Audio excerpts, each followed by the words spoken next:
பிரதமருடனான சந்திப்பின் போது கோரிக்கை மனு ஒன்றை அளித்திருந்தார் அதிமுகவினுடைய பொதுச் செயலாளர் திரு இபிஎஸ் அவர்கள். அதிமுக பாஜக கூட்டணி முடிவானதற்கு பிறகு நடைபெற்ற முதன்முறையான சந்திப்பு என்பதால் அதிக முக்கியத்துவம் வாய்ந்ததாக பார்க்கப்படுகிறது. இந்த நிலையில் இருவருடைய சந்திப்பில் நடந்தது என்ன என்ற கேள்வியும் தொடர்ச்சியாக எழுந்திருக்கிறது. இந்த நிலையில் அது தொடர்பான விரிவான விவரங்களோடு இணைகிறார் எம்முடைய செய்தியாளர் லதா.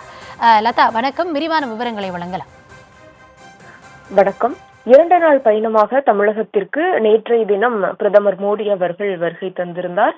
இரவு 8 மணி அளவில் தூத்துக்குடிக்கு வருகை தந்த அவர் அங்கே நடைபெற்ற அரசு நிகழ்ச்சியில் பங்கேற்ற பிறகு அங்கிருந்து திருச்சி விமான நிலையத்திற்கு வருகை தந்திருந்தார்.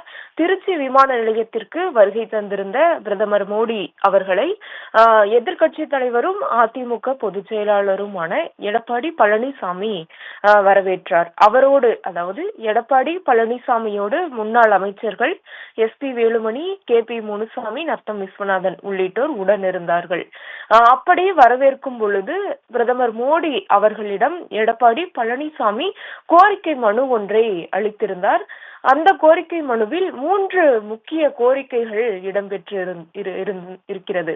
அது என்னென்ன கோரிக்கைகள் அப்படின்னா, முதலாவது கோரிக்கையாக விவசாயிகள் கடன் பெறுவதை எளிமையாக்கக்கூடிய வகையில் விவசாய கடன் வழங்குவதற்கு சிபில் ஸ்கோர் கேட்பதிலிருந்து வங்கிகள் விவசாயிகளுக்கு விலக்கு அளிக்க வேண்டும். இரண்டாவது கோரிக்கை, கோதாவரி காவிரி இணைப்பு திட்டத்துக்கு நிதி ஒதுக்கீடு செய்து உடனடியாக நிறைவேற்ற வேண்டும். அதே போல மூன்றாவது கோரிக்கை என்பது தமிழ்நாட்டில் ராணுவ தளவாட உற்பத்திக்கு வழிவகுக்கக்கூடிய வகையில் பிரத்யேக ராணுவ வழித்தடம் ஒன்றை அமைக்க வேண்டும். இந்த வழித்தடம் என்பது சென்னை, கோவை, ஓசூர், சேலம், திருச்சியை இணைத்து செயல்படக்கூடிய வகையில் இந்த வழித்தடம் என்பதை அமைக்க வேண்டும் ஆகிய 3 கோரிக்கைகள் அடங்கிய மனுவை எடப்பாடி பழனிசாமி பிரதமர் மோடி அவர்களிடம் கொடுத்திருக்கிறார். இந்த கோரிக்கை மனுவை பெற்றுக்கொண்ட பிரதமர் மோடி அவர்கள் இந்த மனுவை பரிசீலித்து ஆவண செய்வதாகவும் எடப்பாடி பழனிசாமியிடம் உறுதியளித்து இருக்கிறார்.